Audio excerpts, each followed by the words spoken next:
A voice commands everyone to get into battle formation, stressing the need to defeat a huge monster that day without fail. One of the fighters angrily asks where the monster is, only to be warned by someone else that the monster is right behind him. The fighter turns around in shock and terror. At a crucial moment, another fighter appears and slashes the monster with a decisive sword strike, while the first fighter, who was in danger, and another companion look on in astonishment. The first fighter asks the newcomer as if he knows him, while a white-haired elf also seems surprised by the fighter's presence, wondering why he has come here. After the battle ends, the elf speaks with the rescuer, expressing his deep gratitude and saying he doesn't know how to thank him. The elf apologizes for any trouble he may have caused in the past, and tells him that he has saved his life and protected the peace of their tribe, assuring him that he will never forget this kindness.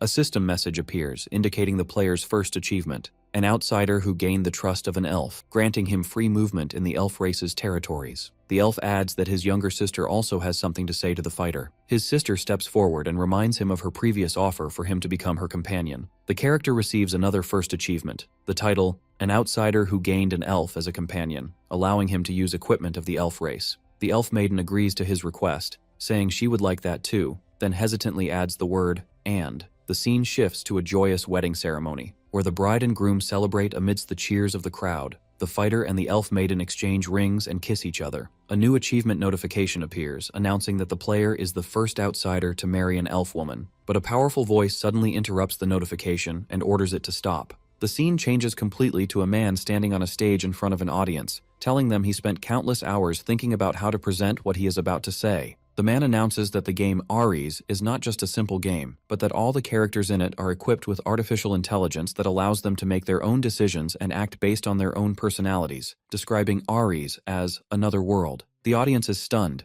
and one person asks if what he just saw was real gameplay footage. The presentation continues by asserting that Ares is not just a realistic game, but that Purium Lightede has created a new world. This was achieved through the application of a superior artificial intelligence, from which a divine being was born, which evaluates users itself and can grant them amazing abilities based on their achievements. The speaker explains that whoever receives a revelation from the god of Ares will gain special powers and can become a hero, or even build their own forces and rule as a king. In short, players can achieve everything possible in reality, and even impossible things can be achieved in Ares. One of the attendees expresses his doubt about whether everything that was said is true, but decides that he definitely wants to try the game because of its amazing quality. Enthusiasm erupts among the audience as they chant the name Mr. Lee Si-jin and ask how to buy it and that they want to start immediately. A comment appears explaining that in the year 2045, the game Ares was developed and the reaction to it was resounding, as its impact was not limited to the gaming industry, but extended to change the culture of the entire world. Its user count surpassed 1 billion in an instant.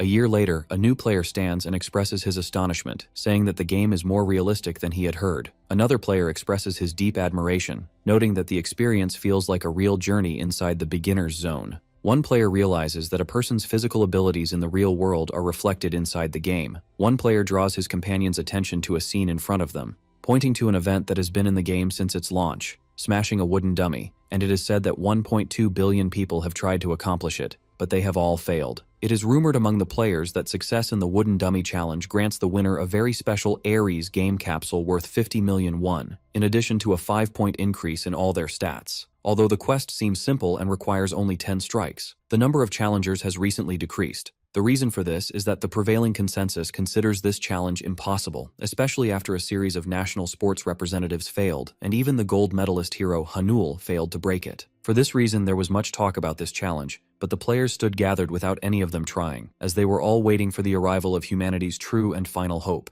Suddenly, a voice from the crowd asked them to make way, and a burly man named Medusok, who was described as the strongest man among humans, appeared, surprising the onlookers. Medusok looked at the wooden dummy and pointed out that it was the same one Hanul had failed to break. His size was so immense that some commented he didn't seem to be of their same race, and rumors spread that he could defeat a bear with his bare hands. His giant figure stood before the wooden dummy, making it look dwarfed beside him, leading some to speculate that he might succeed in smashing it before completing the 10 strikes. Medusok announced that the precious capsule would be his, then delivered a fierce blow to the dummy. The crowd erupted in cheers of admiration after the wooden dummy was pushed back a great distance by the blow, wondering if a challenger would finally succeed this time. Meanwhile, elsewhere, 2 developers were watching the scene, one of them expressing hope that Medusok would succeed so that the protest calls pouring in would stop. But his colleague seemed worried, saying that if this man also failed after Hanul, it would likely cause a huge mess. His colleague explained that the next day's newspaper headlines would be filled with accusations against the company for creating an impossible quest to attract attention, and Ares is obsessed with recruiting users and making money. The employee concluded that if he failed, it would mean they would have to interfere with the Ares system, an unprecedented action. His colleague wondered if the CEO would accept that, but she insisted that he, as the team leader, had to get it done, threatening to resign if he didn't succeed. Back in the game, a message appeared on the screen. Quest failed. Please try again. Medusak was in a state of shock, unable to believe he had failed. In the office, the team leader put his hand on his face in despair, saying they were in trouble. His colleague suggested they run away quickly before the protest calls started, and jokingly invited him to dinner on his treat. At that moment, another employee called them over to tell the team leader that a new challenger was stepping up. The team leader asked indifferently if he looked like he would succeed, and the employee pointed out that the new challenger was wearing the basic gear a player gets when creating a character, and that his weapon looked like it was from the cash shop, but many players who relied on such tools had already failed. The employee apologized for saying something unnecessary, but the team leader reassured him it was okay, as he too had had moments of hope. He then decided to go for dinner and come back later. But as he was turning to leave, he and his colleague heard a loud and sudden sound that made them wonder in astonishment where it came from. It was the sound of the new challenger delivering a devastating blow to the wooden dummy, after which a global message appeared congratulating him. The following messages announced that he was the first user to successfully destroy the wooden dummy, and that he had gained 5 points for all his stats and 200 fame points. The team leader and his colleague stood in complete shock, wondering what had just happened, and who this skilled player could be, especially since Medusak had been their last hope. Then the team leader realized the amazing truth. This hero was most likely just an ordinary person. In the office, the stunned team leader ordered his colleague to look up the grade of the sword the challenger had used. The employee told him that the search result was a bit strange, to which the team leader replied that this was normal. It would have been strange if it weren't. She then revealed the details, explaining that the sword, named, was of epic grade, with an attack power of 143 and full durability, and had a usage restriction requiring level 40 or higher, with no restrictions on its creator. The team leader was extremely shocked upon hearing that the sword was epic, and began to wonder about the identity of this mysterious man and what his true nature was. The scene shifts to a dream or memory, where the clang of metal echoes in a blacksmith's workshop. The protagonist remembers the blazing fire that was capable of stealing all the sweat from his body, and sees an image of his father working hard in front of the furnace. In the dream, the young man looks at his tired hands, and then at his father, telling him that he has returned. The young man embraces his father, vowing to protect him, but the dream quickly turns into a horrifying nightmare. The young man finds his father surrounded by flames, screaming from the intense heat. The son screams in terror, begging his father to get out of the fire and urging him to escape. The young man wakes up suddenly, panting and with tears in his eyes, realizing he had the same dream again. The next scene appears in the real world, specifically in the lobby of a hospital in Seoul, Korea. There, the young man, named Kim Ji-hoon, ironically thinks about the people who still cling to the hope of breaking the wooden dummy, realizing that physical strength alone is not enough for that. A friend interrupts him, annoyed, reminding him that he had asked him not to call him during the day. Kim Ji-hoon justifies his action by saying he can't meet him in the evening because of his work, and that he can't even enter Ji-hoon's father's room at the hospital. His friend sighs and asks what he wants, and Kim Ji-hoon comments on his heavy clothes and asks if he isn't feeling hot. His friend gives him a threatening look and asks if he wants to die, to which Kim Ji-hoon immediately apologizes. Then, Kim Ji-hoon gets to the point and asks his friend if he has heard of the game Ares. He explains that it's the most famous game at the moment and operates with a superior artificial intelligence, then tells him about a special event for beginners in the game. He explains that no one has succeeded in this event yet. Even prominent celebrities have failed, but the prize for success is a VVIP gaming capsule worth 50 million won. His friend replies coolly, questioning the point of trying if a billion people have already failed, adding that he doesn't play video games in the first place. Kim Ji-hoon admits that it will be difficult, but asserts that it is not impossible, then tells his friend that when it comes to breaking that wooden dummy, he might have a chance, which puzzles his friend. Kim Ji-hoon takes his friend to a place with gaming capsules, revealing that he has prepared a standard Ares gaming capsule for him worth 10 million won, which shocks Ji-hoon. His friend comments that the game is expensive and yet a billion people play it, to which Kim Ji-hoon replies that it's worth the investment. He adds that if things go well, players can get amazing rewards and even trade with real-world currency, which is why everyone is flocking to it. Kim Ji-hoon finishes his explanation and suggests they go in, revealing that he has tried the game a little himself. Kim Ji-hoon's friend asks about the source of the expensive gaming capsule, but Kim Ji-hoon ignores the question and urges him to think about how much money they could earn through it. His friend doubts it, questioning if there's any guarantee of profit and calling his friend's idea crazy. Kim Ji-hoon defends his idea enthusiastically, insisting it's an investment and that Ji-hoon has a real chance. His friend demands he explain the basis for this supposed opportunity. Kim Ji-hoon reveals the secret of his confidence, the existence of the Blacksmith class in the game Ares. He then addresses his friend as Kang Hyun-soo, revealing his true identity as the only son of a world-renowned master craftsman and his sole heir. Kim Ji-hoon wonders how a wooden dummy could pose a challenge to someone with Hyun-soo's skills. Hyun-soo removes his hat, revealing scars on his face, and tells his friend that he has never seen his true condition since the accident. He says this is his situation now, admitting he's not in a state to try anything. Past memories show the horrific accident, which was a massive fire. Hyun-soo remembers running through the flames, screaming for his father, trying to wake him up and save him from the fire. Hyun-soo recounts how that accident took everything from him. He barely survived, but his father never regained consciousness, and his family was too poor to cover his exorbitant medical costs. Hyun-soo was forced to work in strenuous manual labor jobs. After spending 10 years in his father's footsteps, he remembers the hammer he used to forge countless metals, but even that work has now become a thing of the past, something he can no longer do. Hyun-soo explains to his friend that since the accident, he has been unable to use the strength in his right arm, making manual labor difficult, let alone the craft of blacksmithing. He tells him he will take care of his own problems, but appreciates his attempt to help. He then asks him to return the capsule, calling him a fool for wasting 10 million won, and then leaves, saying it's time for his part-time job. Kim Ji-hoon shouts at him, calling him the real fool, and reveals that he knows about his difficult financial situation and how he struggles monthly to pay his father's hospital bills, wondering how long he can continue like this. Kim Ji-hoon continues his confrontation, asking him about his life and future, and whether he will leave his injured body as it is forever, insisting that this game can fix everything. He reminds him that the full cost of treatment is about 3 billion won, a fantastical amount,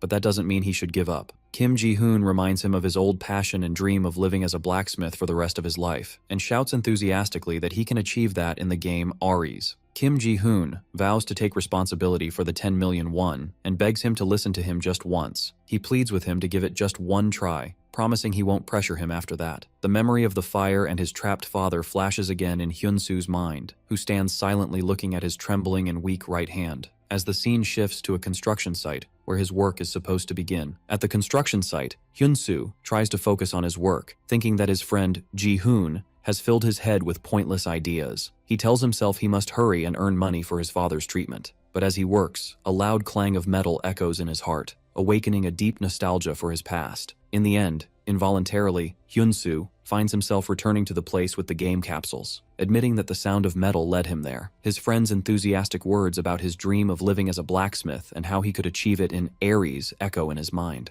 He fondly remembers the blazing fire and the ring of metal that was part of his life, and decides to enter the game, vowing to his father that he will hear that sound again. Upon entering, system messages welcome him to the world of Ares and announce the start of character creation. He is asked to set a nickname, and Hyun-soo chooses Hyun-soo. After that, the character customization process begins. Hyun-soo is surprised when the system starts analyzing his body type and discovers that the scar on his face from the accident has also appeared on his character in the game. After the analysis is complete, the system asks if he wishes to proceed with this appearance. After a moment of hesitation, Hyun-soo agrees. The character creation process ends, and the search for a server begins. As soon as he enters the game world, Hyun-soo notices two amazing things. The scar on his face has disappeared, and more importantly, the strength has fully returned to his right hand. He thinks of his friend Kim Ji-hoon and realizes he now owes him 10 million won and decides he will work hard to repay this debt. He is then summoned to a random area and transported to the beginner's zone in the Barden region, specifically to Lin's blacksmith workshop. Inside, he finds an old blacksmith struggling with his work, vowing that he will never give up, and determined to forge a sword that surpasses that of an opponent of his.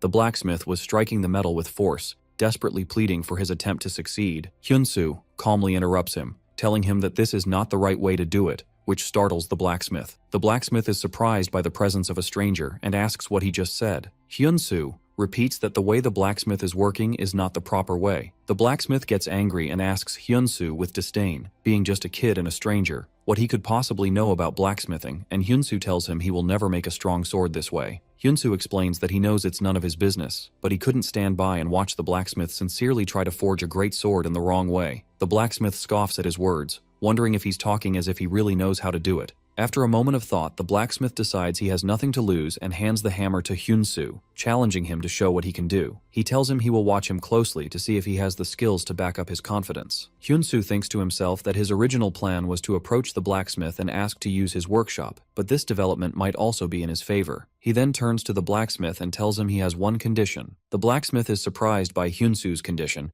who explains that if he proves his skills, he must be allowed to keep the sword he makes.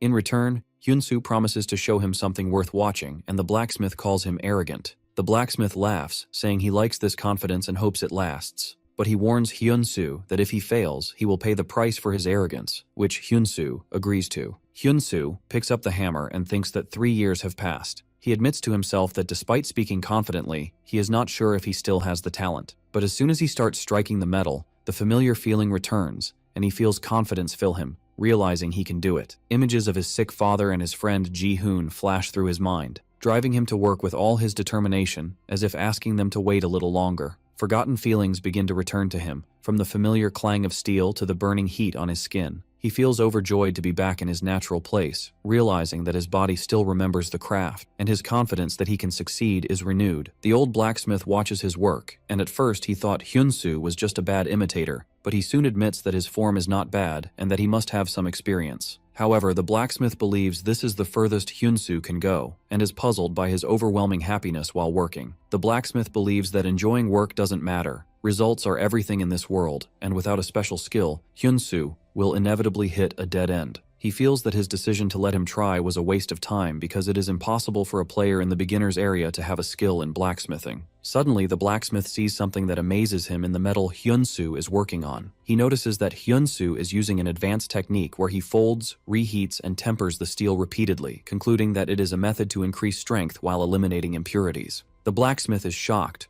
wondering how he never thought of such a simple technique. Despite his suspicion that it might just be a trick, he decides to use his special skill to assess the metal's grade. The result shows that the steel has been upgraded from grade D to grade C. The blacksmith cannot believe what he sees. Although he has forged grade C steel before, it has never been upgraded this quickly. The blacksmith admits that Hyun-soo was not just babbling, but he still believes this is his limit. He is certain he cannot raise the grade any further, and believes that some cheap tricks will not change the fact that without a skill, Hyun-soo is no different from him. Time passes as the blacksmith watches until he is overcome by sleepiness. He wakes up later to discover that it is late and is shocked to see that Hyun-soo is still working tirelessly. Hyun-soo continues to hammer throughout the night with intense focus. The blacksmith wonders how this young man doesn't get tired. As dawn breaks, Hyun-soo finishes his work, and a new evaluation message appears. Steel, grade B, leaving the blacksmith in a state of complete astonishment. He cannot believe it is possible to reach grade B without any special skill. Then he notices that Hyun-soo has not stopped yet, and wonders in shock if he is aiming for a higher grade. After a long night of hard work, Hyun-soo feels exhausted, wondering if he has overexerted himself. The old blacksmith, impressed by his skill, steps forward and offers to help, and Hyun-soo thanks him for his offer. They work together to finish the raw piece of metal. The blacksmith looks at the result in complete awe, declaring it a grade A ingot, which can be used to make a rare grade sword, something he never thought possible. The blacksmith explains that he has a skill that allows him to see the grade of items, and that in his life, he has never seen a magic grade item in the beginner's village, let alone a rare grade. He excitedly tells Hyun-soo that with this metal, he can forge a one-of-a-kind sword. But Hyun-soo tells him it's still too early to celebrate. He still has to finish the handle and polish the blade to a much finer edge. He explains that the sword must be made to withstand immense force without breaking, and that the edge of the blade is still far from perfect. The blacksmith laughs, admitting he has never met anyone as strange as Hyun-soo, who simply replies that he has always loved blacksmithing since he was a child. At that, the blacksmith suggests that Hyun-soo try forging the sword again, but this time with a new material he provides. The blacksmith reveals a large, glowing piece of mithril ore, explaining that it is a family heirloom passed down through generations. Hyun-soo asks why he is being given something so precious, and the blacksmith replies that he has learned a lot thanks to him and that this ore is far beyond his skills, and he wants to see what kind of sword a true master can make with it. Hyun-soo is thrilled at the idea of working with a legendary metal he has only read about in stories. Although it's a risk since he has never worked with it before, he decides he cannot refuse this offer. Then, the blacksmith awkwardly asks if he can call Hyun-soo master. Hyun-soo flatly refuses his request, threatening not to use the mithril if he insists, and the blacksmith immediately backs down. 1 month later, the legendary sword, Daylight, Epic, is completed. Possessing immense attack power and special abilities, and is described as a legendary sword the likes of which will never be seen again in the beginner's zone. Back at the Purium Company Management Center, the developers are reviewing the amazing events of the level 1 player, Hyun-soo. The team leader is still impressed, but his colleague urges him to get back to work. She complains about the lack of information available on the player, but then reveals his basic personal information, Kim Hyun-soo, 23 years old, who logged in from an acquaintance's house. She explains that she obtained this information from his application for the VVIP Capsule Prize. She adds that Hyun-soo strongly requested to keep his real-world identity confidential. The developers wonder why he would want to remain anonymous, and the team leader concludes that he must have his own reasons for avoiding the spotlight and fame that will inevitably come his way. At the management center, the team leader asks about Hyun-soo's current location. His colleague reports that he has just entered the hunting training center. Inside, a trainer named Relson greets Hyun-soo with disdain, pointing out that this is where the real monsters start to appear, and that as a level 1 man, he has no chance of passing the test. He tells Hyun-soo to leave to avoid wasting his time, advising him to go hunt some rabbits and come back when he is ready. Hyun-soo is confident in his high stats that are not visible to the trainer and insists that he will not waste his time. Relson sighs with boredom but reluctantly agrees, asking Hyun-soo to choose one of the swords and follow him. Hyun-soo tells him that if any sword will do, he would prefer to use his own. The narration reveals that Hyun-soo spent a full month in the beginner's zone, which is usually completed in 30 minutes, resulting in a massive boost to his basic stats. Additionally, he possesses the only epic grade sword in the area, but is still at level 1 and without a class. Meanwhile, the team leader Kim Tae-suk expresses his concern over this strange situation, wondering if they should leave everything to the super AI Ares without intervention. A high-ranking company executive shares the same concern, but smiles confidently, knowing that what awaits Hyun-soo is a legendary class offer. Back in the game, Relson is annoyed by Hyun-soo's request to use a sword he made himself, and thinks to himself how pitiful it is for someone to throw away their future for a worthless profession like blacksmithing. The test begins, and Relson explains that the place is teeming with monsters, and that a trained swordsman is more important than any shoddy weapon. He sarcastically wonders why someone aspiring to be a blacksmith is here, which causes his affinity with Hyun-soo to drop. Hyun-soo thinks that he has seen this reaction many times in reality, where the dream of blacksmithing is considered a useless dream, but he feels that in Ares, his efforts can finally be acknowledged. Hyun-soo asks the instructor about the most prominent swordsman trained by him, and then boldly asks for a tougher test than the one that swordsman took. Relson becomes furious inside at the arrogance of this beginner, for although he is just an instructor, he knows talent when he sees it. Due to this provocation, Relson agrees to give Hyun-soo a special trial. He explains that he only gives these special trials to the rare few who show true promise. He leads him to another area, pointing out that the highest record achieved here is the 3rd stage trial. Relson summons a swift goblin of level 6 and asks Hyun-soo if he is sure of his decision. He then sets the penalty for failure, being banned from the center for a full week. Hyun-soo ignores the threat and calmly asks if the 3rd stage is the final trial. Hyun-soo declares that he would like to take on all the trials, up to the final stage. Relson becomes extremely angry, believing this young man is looking down on his training and testing his patience. Relson angrily agrees to the challenge and summons the 4th final stage trial monster. A mad goblin of level 15 appears before them. Relson thinks to himself that almost no one in the world has managed to pass the 3rd stage, and no one has ever surpassed the 4th. The fight begins, and the goblin attacks fiercely, but Hyun-soo manages to skillfully dodge its attacks. Hyun-soo thinks that any blacksmith can see the latent power a weapon holds, and activates his sword Daylight's active skill, called Durable Sword, to enhance his physical defense.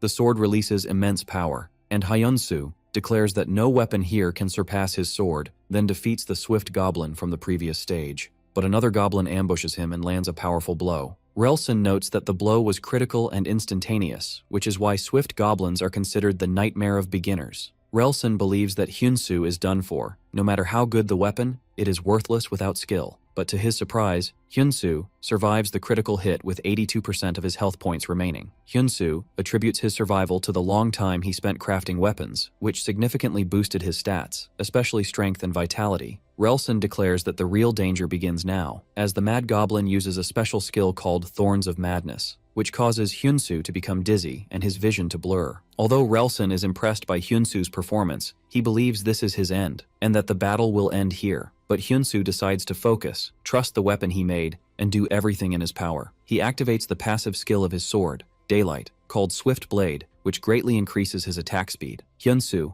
unleashes a series of swift attacks, realizing that this way he can close the gap in levels. The developers are shown watching the battle in a state of awe. With a final blow, Hyunsu succeeds in defeating the remaining goblins. Relson stands amazed and joyful, shouting that this young man did what no one else could. He praises Hyunsu, saying that although his strikes seemed random, every drop drew out the true power of the blade, and enthusiastically assumes that Hyunsu must have trained in swordsmanship before. Hyunsu explains that he only learned that a blacksmith should be able to handle the weapons he makes, nothing more. Relson notices the muscles and scars on Hyunsu's arms, a testament to his hard work. Relson realizes he is in the presence of a true blacksmith and apologizes for his previous rudeness, bringing their affinity to its maximum. Relson makes a suggestion to Hyunsu out of respect for his talent, asking him if he has considered becoming a mad master, and at that moment, a window appears offering him a class change quest to the legendary class Mad Master. Meanwhile, the developers watch the scene in shock, disbelieving that this illogical event is actually happening. They realize that just the offer of the legendary Mad Master class, which surpasses even the epic Mad Knight class, automatically classifies Hyunsu as a second-tier user requiring special management. The team leader expresses his satisfaction with this development, but knows that accepting the class change quest means there is no turning back, and that the Mad Master leads hundreds of knights, meaning Hyunsu will become a protector of the world. In the game, Relson urges Hyunsu to accept the offer, assuring him that with his talent he could become a king among knights. But Hyunsu politely refuses the offer, firmly declaring that he is a blacksmith, not a knight. Everyone, both in the game and at the management center, is astonished by his decision. Relson bursts into admiring laughter, describing Hyunsu's persistence as truly wonderful. Hyunsu thinks to himself that he thought he would never hold a hammer again, but in this game, he felt his life as a blacksmith was starting anew. Relson accepts his decision and gives him a letter of recommendation for a hidden quest to meet the local lord. As a reward for passing the trial, he gives him a rusty armor worn by a former Mad Master, confident that Hyunsu will find a use for it. Relson enthusiastically encourages him to prove himself and achieve what others could not, and Hyunsu promises to do his best. The developers conclude that Hyunsu has overcome his biggest crisis and that the spark of potential still remains. Hyunsu has now begun his path to become the god of blacksmithing. The system messages announce the end of the tutorial training period and the start of the main quest, and that the real game begins now. But before he can proceed, he is suddenly logged out of the game. He returns to reality to remember that he has responsibilities, like paying the gas bill. He checks his bank account to find it almost empty, and realizes that his priority is to secure his father's hospital fees and their living expenses. His friend Ji-hoon calls him to ask if he has finished the training zone, and Hyunsu replies that he has just arrived at the village. Ji-hoon excitedly tells him to head to the auction house first. He explains that this is where items are sold for gold, and that gold can be exchanged for real money, revealing that this is the real reason he got Hyunsu into Ares. Ji-hoon concludes his speech by saying that he has never seen anything more wonderful than the swords that Hyunsu and his father used to make. Ji-hoon encourages his friend Hyunsu over the phone, telling him that once he gets the VVIP capsule with 99.9% synchronization, his experience will be even more amazing, and urges him to flood the world with the works of the greatest blacksmith. Hyunsu feels grateful and thanks him.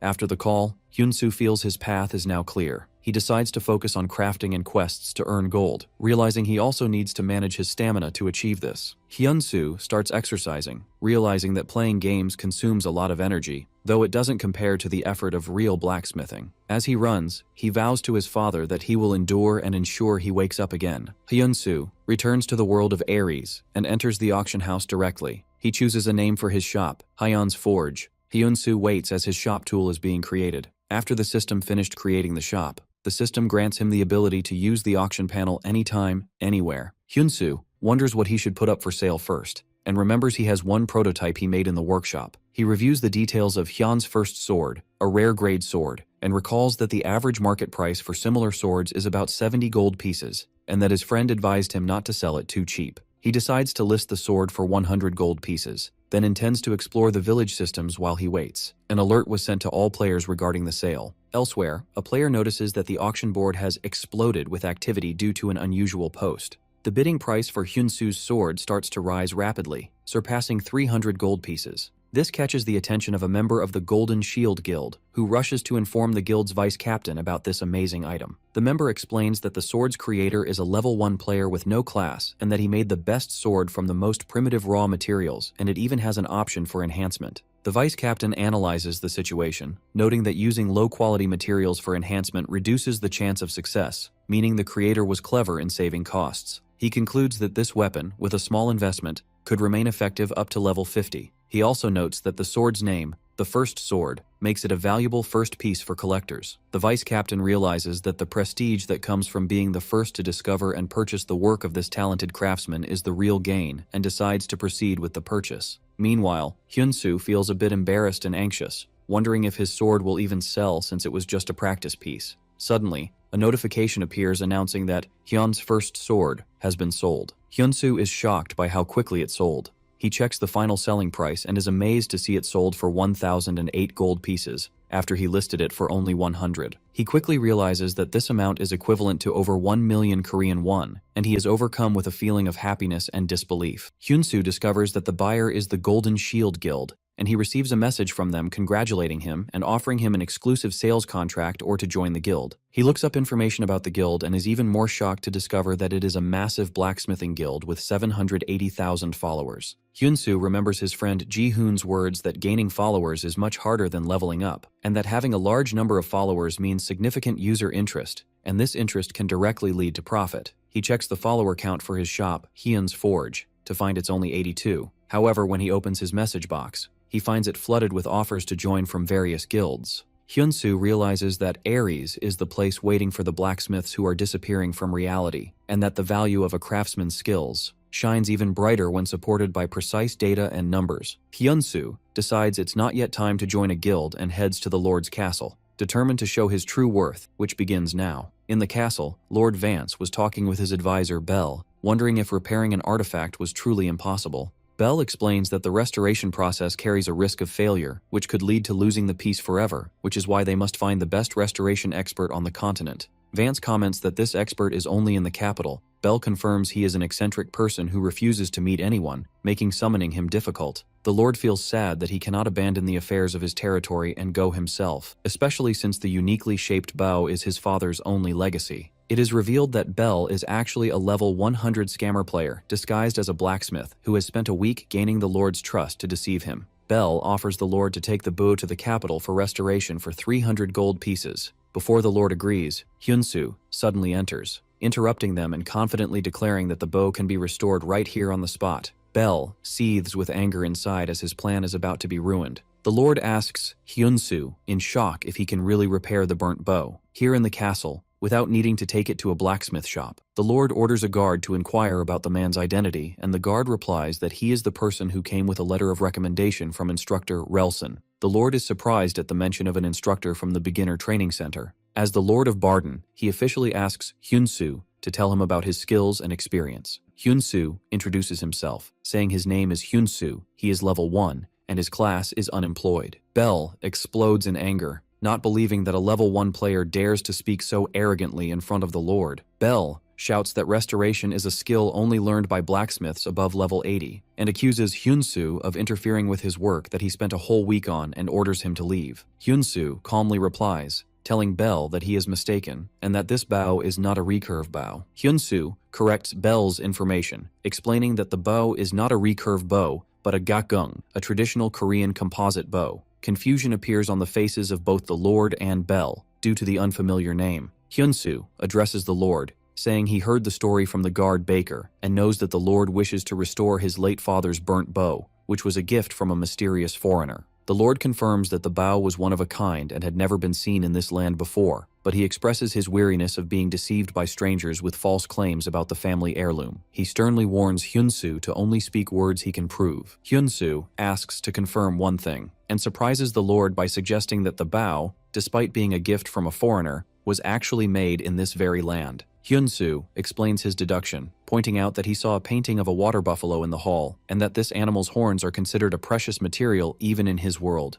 But what really caught his attention was the bow's curvature, and he reveals the crucial detail. It was made using whale sinew instead of cow sinew, and he asks the Lord for an explanation. The Lord admits that Hyun-soo is right, and explains that the foreigner was his father's friend, a blacksmith. He confirms that the materials used were indeed local and rare, giant water buffalo horns from the Barden swamps, and whale sinew from Barden Harbor. With these precious materials, the friend gifted his father the best bow ever made in Barden. The Lord is impressed by Hyun-soo's ability to notice details that even Bell, who is supposedly a level 100 blacksmith, missed. The Lord expresses his strong desire to save his father's memento. Convinced of Hyunsu's skill, he officially asks him to restore the bow, leading to Hyunsu accepting a quest with a reward of 500 gold pieces. The Lord orders Bell to leave for now, and Bell departs with his head bowed. As he walks away, he seethes with rage, vowing revenge on Hyunsu, who ruined his plan. The Lord asks Hyunsu what is required to restore the bow. Hyunsu accurately lists all the necessary materials, from water buffalo horns and whale sinew to specific types of wood and finishing tools, proving his complete knowledge of the bow's composition. Hyunsu obtains the restoration method for the sniper's gakgung, which includes a list of materials and a warning that the restoration will fail if the success rate is below 70%, which would result in the bow's destruction. Hyunsu is flooded with childhood memories of learning to make bows from his father. He remembers his father asking if he loved this craft so much even though it filled his hands with calluses. He replies that he loves doing it with him, and his father promises to teach him blacksmithing when he grows up. But for now, he must get used to handling raw materials with his hands.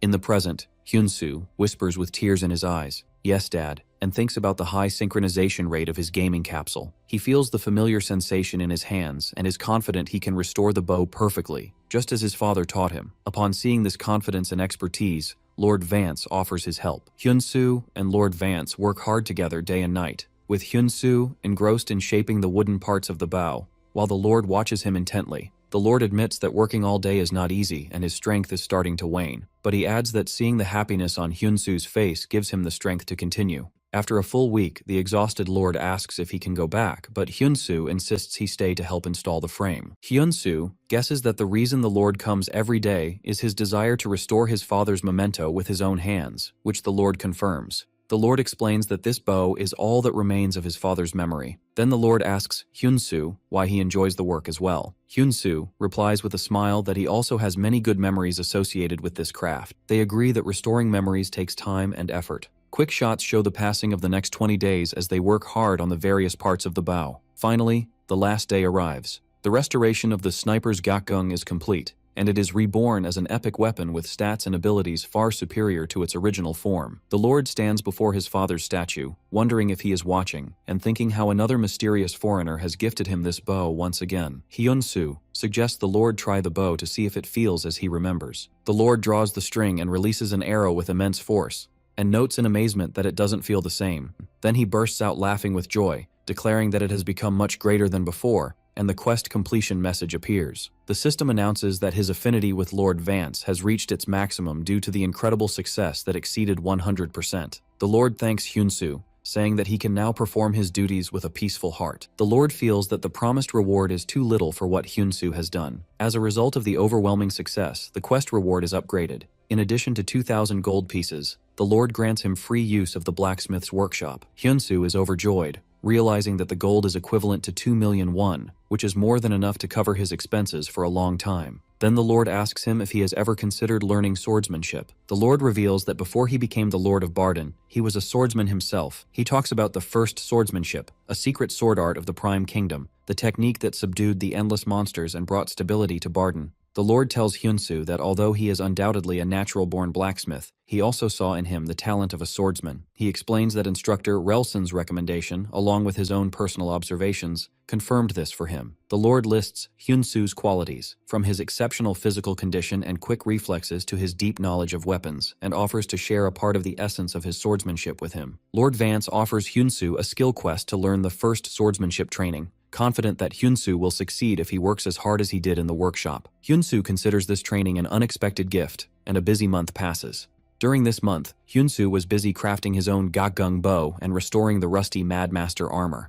Additionally, he underwent intensive training, where he continued to spar with Lord Vance, and successfully completed the first swordsmanship training. When it was time to leave, Hyunsu told the Lord that he was now fully prepared. Wearing his restored armor and carrying his new bow, he explains that his next step is to get a suitable profession. After bidding farewell to the Lord, who tells him he is welcome any time, Hyunsu decides to organize his belongings before setting off. He reviews his new equipment, the Madmaster armor, which compensates for his low level thanks to the damage reflection skill, and the new gakgung bow, which has an additional 60% accuracy. To cover his expenses, he had also crafted some rare bows and put them up for sale in the auction house. Hyunsu checks the selling price of Hyun's second bow. Elsewhere, someone is watching the auction in disbelief, noting that Black, Korea's #1 player, didn't craft a bow of this quality when he was at level 10. He marvels at how Hyon managed to craft such a bow at level 1 and with only low-quality materials. This person, who is revealed to be Ron, the leader of the Golden Shield Guild, recalls the words of Smith, the world's #1 blacksmith, that everything in the game is decided by Ares,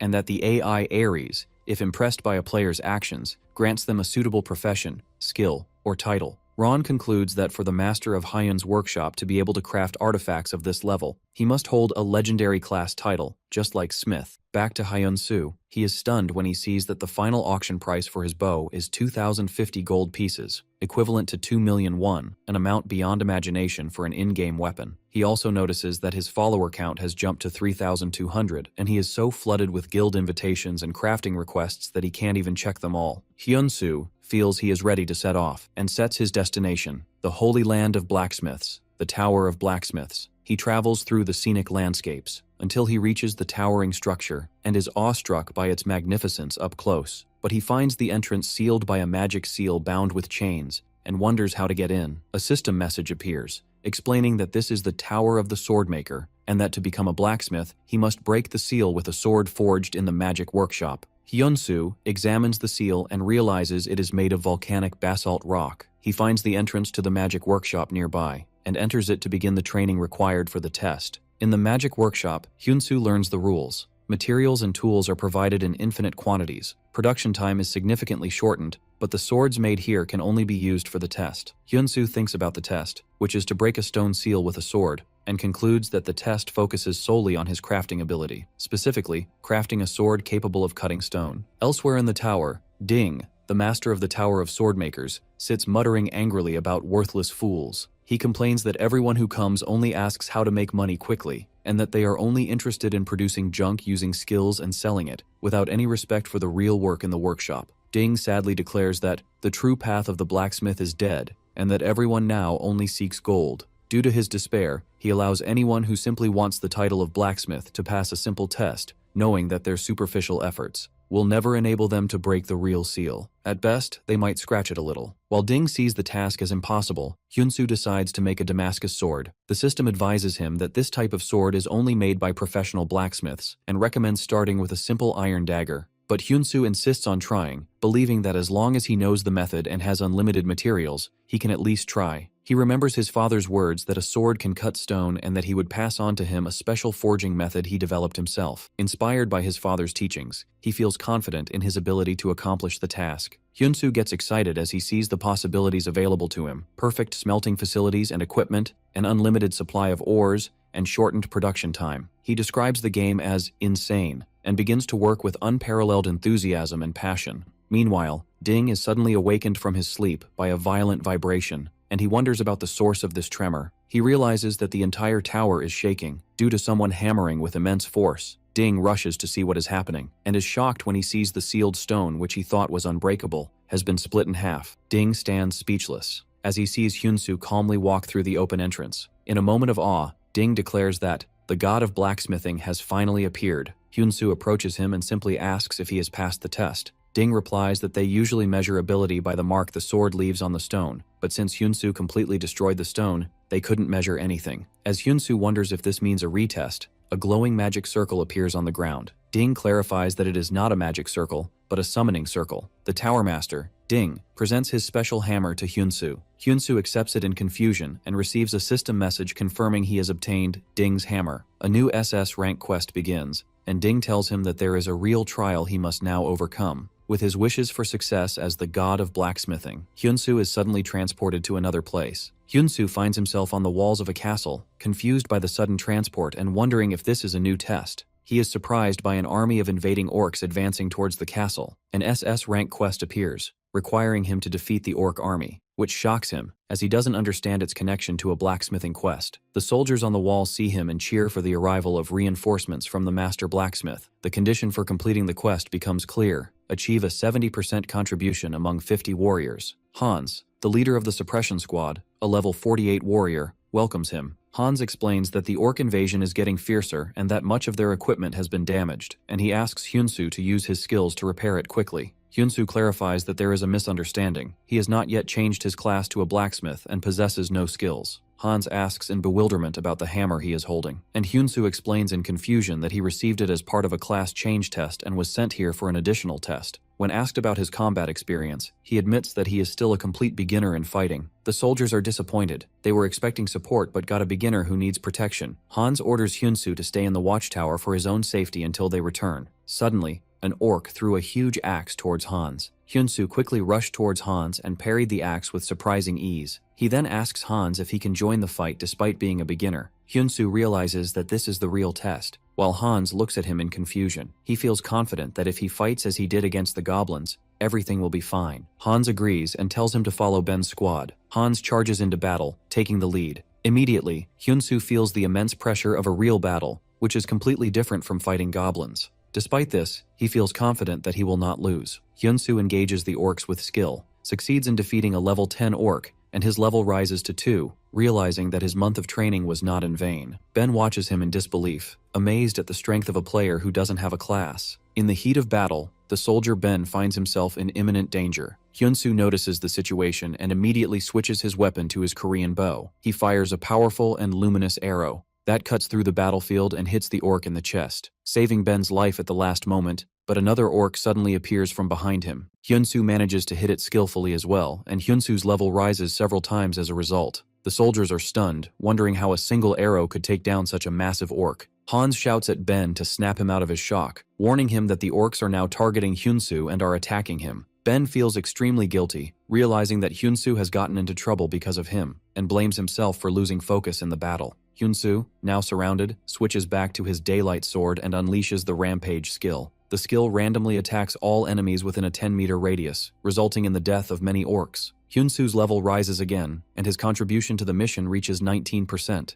Joy overwhelms the squad leader Hans, who realizes that the old master had a good reason for sending Hyunsu. Hans feels that with Hyunsu by their side, they can achieve what they previously could not. Hans looked at Hyunsu with sincere admiration, praising his brilliance and the strength he displayed. Enthusiastically, Hans shouts to his soldiers, declaring that today, with Hyunsu, they will annihilate the orc forces. Hyunsu feels like a real part of the squad as the system announces that his performance has boosted the soldiers' morale. Hyunsu continues to fight, and his contribution rises to 28%. But he wonders why his contribution percentage isn't rising as fast as he expected, even though he is killing orcs faster than anyone else. At that moment, a hidden quest is activated. A new, unprecedented chapter begins with the arrival of a formidable enemy. An orc warrior of level 51 appears, and Hans shouts for everyone to stop. Hans recognizes the enemy, saying that the one we could never defeat has finally appeared. He is their sworn enemy, and panic spreads among the soldiers. Hans realizes he made a grave mistake. They pushed too far into the fight and have become trapped.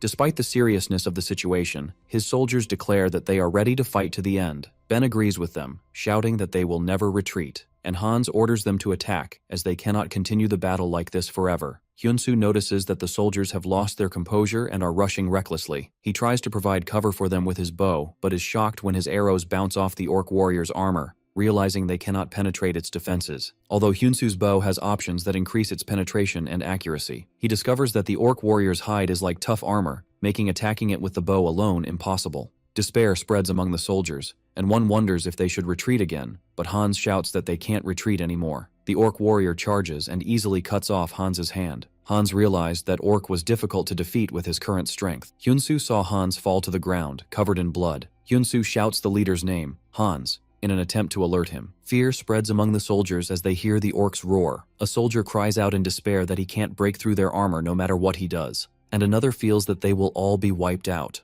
At this moment, Hyunsu takes the lead, shouting to the soldiers that continuing to fight this way will only lead to more losses, and orders them to form a defensive line. He orders them to quickly retreat to the forest behind them, assuring them that he will catch up soon. The soldiers obey his orders, prioritizing the transport of their injured leader to safety and regrouping, and Ben orders them to form a defensive line. Ben tells Hyunsu that this tactic will only buy them a little time, to which Hyunsu replies that he only needs 5 minutes. Ben agrees confidently, vowing that they will hold out no matter the cost. Hyunsu heads deep into the forest, wondering to himself about the idea that arrows cannot penetrate strong armor, and answers in the negative. He takes out Ding's replicating hammer, an epic tool with the ability to duplicate consumables and shorten crafting time, and realizes his plan is possible. Meanwhile, the soldiers are fighting desperately to repel the orc attack in the forest. Ben muttered to himself, affirming that he must hold on no matter what. trying to hold out for the 5 minutes Hyunsu had requested. Ben said that all they had to do was hold on, but the orc army was advancing on them relentlessly. However, Ben insisted that he would not give up, and he would never retreat. Just as Ben is about to die at the hands of the orc warrior, a mysterious projectile suddenly flies towards the orc and kills the orc, saving Ben, who wonders in confusion what happened. More projectiles fly from between the trees, hitting the orcs with precision, and it is revealed that Hyunsu is the one crafting and firing them from his hiding place. The orc warrior roars in anger at this new and unexpected tactic. The orc warrior roars in anger as Hyunsu readies his weapons. The soldiers watch anxiously, pinning their hopes on Hyunsu. Hyunsu has crafted special arrows called Pyeonjun, which are of a rare type and have significantly enhanced penetration power and speed, capable of even shattering rocks. He crafted them using a bamboo guide called a tonga, and replicated the short arrows Aegisol using Ding's hammer. By combining these arrows with his Gakgung bow, a set effect is activated that increases his attack power and penetration ability. The orcs continue their fierce assault, and the soldiers fight valiantly in an attempt to create an opening for Hyunsu to attack. Hyunsu seizes the opportunity and fires his special arrow, which hits the orc warrior's helmet directly. Hyunsu knows that the penetration power of this type of arrow is equivalent to that of a rifle shot.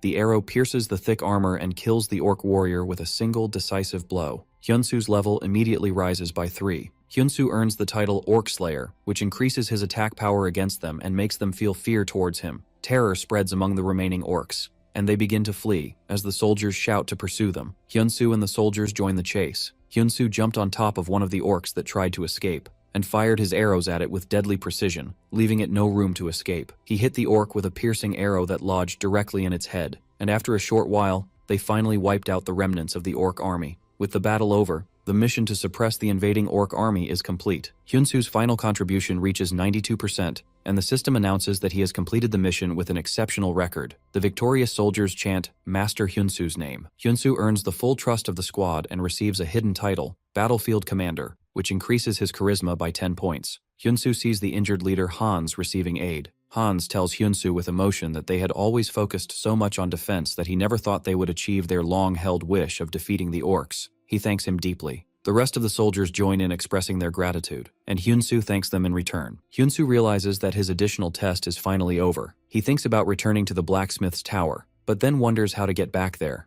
As Hyunsu wonders how to return, the scene shifts to the central Tower of Blacksmiths, where Ding stands, mournfully declaring that the blacksmith tower has fallen into a state of decline. He explains that all the glory and honor have gone to the knights, while only those blinded by gold coins come to their tower. Ding asserts that they need someone worthy of wielding the legendary sword that will fulfill the prophecy, someone who carries the true spirit of a blacksmith. Many candidates have failed to fulfill the ancient prophecy of the god of blacksmiths, which foretold the appearance of a successor who would restore their glory and prosperity. He is interrupted by one of the tower masters, named Coulson, who sarcastically asks if, among all the tower masters, the great Ding is the only one qualified to face the sword's test. Coulson scornfully wonders if the chosen one is just a hoax, and why they were all summoned in the midst of their busy schedules just to grant testing rights to a strange foreign youth. Ding retorts, scolding Coulson and asking if he hadn't read the letter he sent, explaining that Hyunsu earned this right on merit after passing the test they had set. Ding adds that Hyunsu, despite not having changed his class yet, has shown incredible skill in blacksmithing, leading soldiers, and annihilating orc warriors. The others are shocked upon hearing the word annihilation, not believing that someone who hasn't even changed his class could do that. Ding continues his explanation, stating that this test was designed based on the prophecy that says, the successor of the god of blacksmiths must be stronger than anyone else. For this reason, the final answer will be provided by this sword itself. Ding assures them that they will soon see the truth. At that moment, a guard announces the arrival of Lord Hyunsu to the hall, and Ding orders him to be brought in. The massive doors open, and Hyunsu enters the majestic hall. Ding welcomes him, announcing that he has passed the test and has earned the right to enter the sacred sanctum of the blacksmiths. He adds that he is now also eligible to challenge the sword of prophecy left by the god of blacksmiths. Ding tells him that everything will be decided the moment he holds the sword, after which he will receive a suitable reward. Hyunsu thinks about the phrase suitable reward and remembers that he completed an additional SS rank mission during his class change test, wondering if the reward is obtaining a legendary class. Coulson steps forward to congratulate him on standing in this glorious place and praises his impressive performance and the quick thinking he showed at that critical moment. But he adds with a condescending tone that the arrow Hyunsu made was just a replica of a weapon called Solinarian, and that it was all just a matter of luck. Coulson asserts that without the epic bow he possessed, he would have never been able to pass the test. He then challenges Hyunsu with a sly smile to draw the sword, to see if luck will be on his side again. Hyunsu looks at the assembled masters of the Blacksmith Tower, realizing they are high-class NPCs, and that each of them has built the legends of Ares. He sees that Coulson, the master of the Bow Blacksmith Tower, has a formidable level of 365, and everyone in the hall possesses titles and levels that inspire awe as blacksmiths. Although they are certainly impressive, Hyunsu does not feel that his skills are inferior to theirs. He wonders to himself that if they competed on pure skill alone, without relying on titles, he could win. As Hyunsu approaches the legendary sword, it suddenly glows with immense power, releasing a wave of energy that shocks Ding, Coulson, and all present. The sword glows with immense power and explodes in a flash of dazzling light that engulfs the entire hall. Hyunsu wonders in shock what is happening as he is surrounded by the bright energy. When the light dissipates, Hyunsu finds himself standing in the same spot, but he wonders in confusion where the sword, which has completely disappeared, is. At that moment, Ding realizes what has happened and exclaims that this is how the prophecy is fulfilled. Ding laughs loudly, realizing that they had been inventing rituals and procedures all this time, and that the true successor didn't even need to touch the sword to prove his worth. On the other side, Coulson curses the situation with intense anger, unable to accept what has happened. A system message appears congratulating Hyunsu, announcing the appearance of the first god class in the world of Ares. Coulson's anger flares as he wonders how this novice could receive such an honor. The system message confirms that Hyunsu has advanced to the god of blacksmithing class, leaving Hyunsu and Ding in a state of shock, for this is not just a god class, but the first of its kind in the entire game. Hyunsu gains a unique SSS rank title, God of Blacksmithing, which grants him exceptional abilities. He is now unrestricted by material level when crafting, and his experience automatically increases depending on the type of item made. Most importantly, the prophecy confirms that as a blacksmith, he will become stronger than anyone else. A new class quest, Test of the Sword, also appears, which will begin when he reaches level 100. The other Tower Masters whisper among themselves that the sword has chosen the foreigner, and that the prophecy of the successor to the god of blacksmiths has been fulfilled. But Coulson shouts that he can never accept this. Coulson argues that they, as masters of the tower, have waited a long time for the great successor who will receive the revelation of the god of blacksmiths, and that they cannot conclude that the sword's choice is the will of the god himself. Ding shouts at him to stop, asserting that the prophecy is absolute. Coulson replies that what is happening is a farce, and reminds them that the prophecy also says the successor must have the recognition of all the tower masters. Accordingly, as the master of the Bow Blacksmithing Tower, Coulson officially challenges Hyunsu to a blacksmith's duel. Coulson lays out his conditions clearly. If Hyunsu defeats him in this duel, he will recognize him as the successor. But if Coulson wins, Hyunsu must renounce the position the Sword of Prophecy has chosen for him. Ding becomes angry with Coulson for losing his senses and orders the others to restrain him immediately. Coulson looks disdainfully at his colleagues, then tells Hyunsu sarcastically that he can run away if he wants, in which case he will grant him the position of Deputy Tower Master, as long as he submissively receives his training. Coulson laughs insolently, but Hyunsu calmly and confidently replies that he accepts his challenge. At that moment, a secret skill of blacksmiths manifests, which is that they speak through their craft. Hyunsu gains the ability to use custom god crafting. A new S-rank quest titled Duel of the Blacksmiths appears, with the objective of winning the duel against Coulson. Coulson explains that their way of dueling is different from knights. It is a clash between two works forged with the souls of their creators in the foundry. The rule is simple. The two swords they make will collide, and whichever one breaks first, its owner loses. Coulson tells him that the best blacksmith workshop has been set up inside the hall, and since Hyunsu has now acquired blacksmithing skills, one day should be enough for him to make his weapon. Coulson adds sarcastically that if Hyunsu is truly the god of blacksmithing, then he will see him tomorrow. After Coulson leaves, Ding warns Hyunsu that he accepted the duel too recklessly, explaining that Coulson is one of the most skilled masters of the tower. Hyunsu agrees, admitting that if he were still in his previous profession, this would have been a losing battle for sure. In the world of the game Ares, amazing skills and enhancements are granted based on level and titles. And furthermore, each of the tower masters possesses unique special abilities. But Hyunsu realizes that when his class changed to a god class, those differences disappeared. Now, the only real difference stems from pure skill, thanks to the new skill he has acquired. Hyunsu had obtained an active god-rank skill called Custom God Crafting, which allows him to create a fully customized artifact and grant it any effect he desires, with the crafting difficulty increasing as the desired effect's grade rises. Meanwhile, in his workshop, Coulson recalls his past. He remembers how he was a blacksmith who made swords, and how he was the rightful heir to the sword crafting trade that his family had passed down through generations. But then, someone much more skilled than him appeared, and instead of becoming a sword maker, He was forced to become the master of the bow tower. It was bitter, but he chose to accept it to serve the great Ding. But he can never tolerate Ding bringing a stranger out of nowhere and placing him above him. Coulson pours all his anger and resentment into the hammer as he works, leading to a massive explosion of fire in the foundry. In Hyunsu's workshop, Ding watches him work on his sword. Ding thinks that the process of granting abilities and effects to artifacts follows a basic law of profit and loss. To gain an advantage in this duel, he must prioritize durability and maximize the weapon breaker attribute. This means that to get the ability he wants, he must craft the sword with the highest possible grade. But he notes with confusion that the durability and attributes of Hyunsu's sword seem to be only of rare grade. Hyunsu finishes making his sword, which glows with a bright light, making Ding wonder in amazement about the true thoughts and abilities of the god of blacksmithing. The next day, everyone gathers to watch the duel. Coulson smiles sarcastically, assuming that Hyunsu managed to make something because he didn't run away. He asks him to show him if he truly deserves to be called the successor of the gods. Coulson presents his sword first, revealing Coulson's Dark Knight, a unique sword with a durability of 12,000 and an attack power of 664, in addition to special abilities that increase its durability by 35% and grant it the latent Weapon Breaker skill. Ding and the rest of the attendees admire Coulson's exceptional skill and how he managed to create such a unique and flawless sword overnight. Coulson boasts that his sword is a magnificent masterpiece, imbued with his family's traditions and secret techniques, and then demands that Hyunsu show him his sword. Hyunsu reveals his sword, which shocks Coulson and Ding. It was Hyun's first custom-made sword, of rare grade, with a durability of only 1,000 and an attack power of 177. One of the Tower Masters looks on with contempt, considering Hyunsu's sword ridiculous, and thinks that Coulson might have been right after all. Coulson smiles triumphantly, believing that Ding has made a grave mistake this time, and that he is wasting his time with a scoundrel and his pathetic game. Coulson shouts that it will end here and rushes towards Hyunsu for the swords to clash. Hyunsu stands firm against the fierce attack, and the sounds of clashing metal echo in the hall. Suddenly, a loud shattering sound is heard, and Ding and the rest of the onlookers watch in complete shock. Coulson's unique sword, Dark Knight, has shattered into pieces and scattered on the floor. Coulson stands speechless,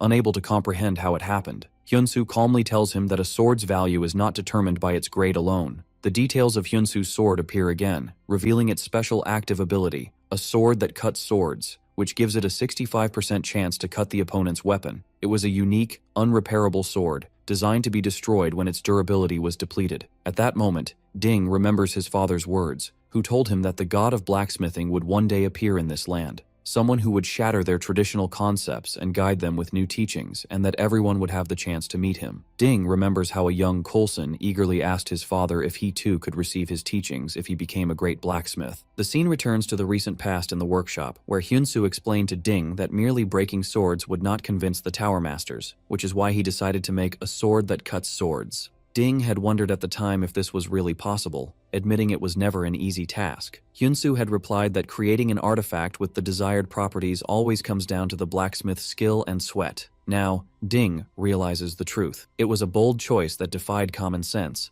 backed by the knowledge and ability to turn such a vision into reality. He concludes that Hyunsu possesses all these qualities. The stunned Coulson looks at his shattered sword and whispers the name, God of Blacksmithing, wondering to himself if he too could one day make such a sword. Hyunsu looks at him with a calm smile, and tells him that for him, the word impossible does not exist. Coulson falls to his knees, admitting his defeat. Hyunsu declares to Coulson that he now stands before the god of blacksmithing, and a window appears announcing that the duel of the blacksmith's quest has been successfully completed. As the tower stands tall in the background, the Tower Masters approach Hyunsu and ask him to accept his reward. They present him with a box containing 500 gold pieces, as well as a scroll containing a recipe for crafting a legendary bow, one of the 10 treasures of the blacksmith's tower. Coulson admits that this is a bow recipe he himself could never complete, and that giving it to someone on their way to becoming a powerful being is its proper use. Ding tells Hyunsu that now that the god of blacksmithing has finally appeared, they will strive anew, and asks him to aim for the pinnacle of power. He encourages him to explore a wider world, declaring that the growth of the god begins now. The The scene shifts to the real world, where Hyunsoo is celebrating with his friend Ji-hoon. Ji-hoon expresses his happiness and surprise that he is drinking beer on Hyunsoo's tab, and enthusiastically congratulates him on obtaining a God rank class, calling it insane. Ji-hoon tells him that he recommended the game to him because it was a shame to waste his talent. But he never imagined he would be this talented at playing. He adds that after all the suffering Hyunsoo went through in the blacksmith's workshop, he is finally seeing the light. Ji-hoon asks what difference the God class makes, and Hyunsoo replies that he doesn't think there's anything drastically different at the moment. Hyunsoo clarifies that more importantly, he has to pay his father's hospital bill tomorrow, and that in the meantime, another 10 million won has been added to the treatment costs.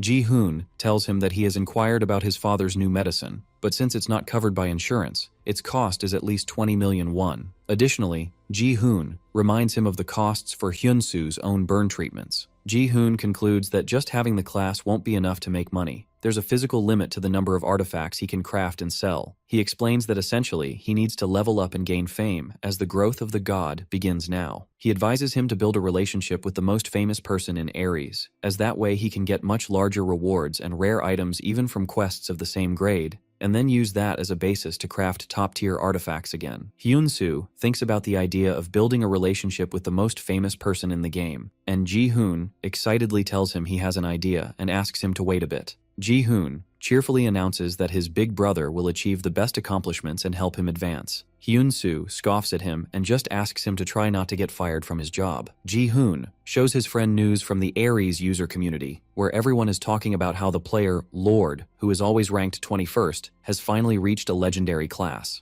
But Ji-hoon clarifies that this isn't the really amazing part. The amazing thing is that Lord managed to defeat Sword King Barad, something no one had ever done before, as no one had ever even managed to hit him. Players wonder how Lord managed to achieve this. Meanwhile, Hyunsoo thinks about the hospital costs of 30 million won per month, and that he has to pay the overdue bills today. He realizes that even if he combines the quest rewards and auction profits, the amount won't be enough, and he cannot let his father's treatment stop. At that moment, Hyunsoo receives a notification on his phone that a sword he made has been sold for 53,310 gold pieces, and that the buyer is Lord. Hyunsoo immediately runs to the hospital reception, and tells the receptionist that he would like to pay all the outstanding medical bills today, immediately. Hyunsoo firmly decides that he can never stop playing Ares now. In the game, he receives a message from Lord, thanking him warmly. Lord explains that thanks to Hyunsoo's sword, he was able to fulfill his wish of passing Barad's test, and adds that if one understood the true value of the sword he made, they would realize that the 50 million won he paid is not a large sum at all. Lord's message explains that Hyunsoo's sword managed to cut the Sword King's own sword and create an opening, which clearly surprised the king. Lord continues his message, telling Master Hyan that the king of the Goyard Kingdom,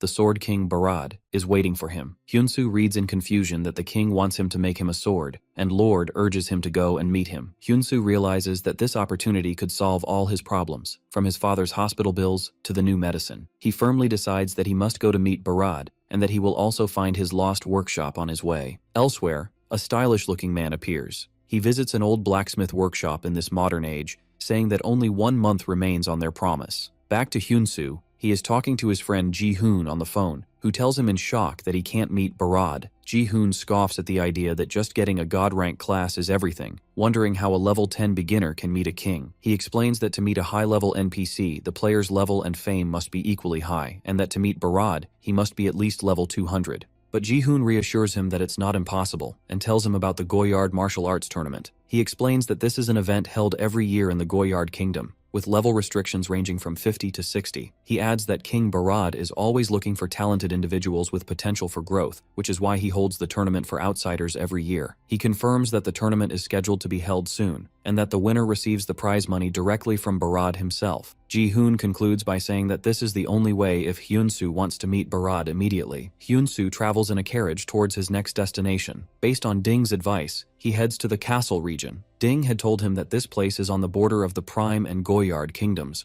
where a daily war with the undead rages, and that they would need his abilities more than anyone else. The castle region is a regional battle zone where they fend off the invasion of undead monsters. According to Ding, this place is the fastest for leveling up. Hyunsoo is determined to accomplish the upcoming mission no matter what. Upon arriving in the castle region, he is greeted by Centurion Render, who asks if he is part of the reinforcements from the capital. The commander tells him his timing is perfect, and that they are in dire need of everyone they can get right now. The commander explains that the number of invading undead is constantly increasing. Hyunsu asks if he knows the reason, and the commander replies in the affirmative. He explains that when the holy Ramasi bell used to ring in the castle region, the invading undead would be weakened, making them easier to exterminate. Until now, the sound of the bell had prevented distant undead from approaching, but a short while ago, the bell was shattered to pieces. The commander adds that they were caught by surprise and were fortifying their defenses, but the enemy began to sense this and is slowly approaching. Hyunsu asks Commander Render if the bell cannot be repaired. Render suddenly realizes Hyunsu's identity and eagerly asks if he came on behalf of Master Ding,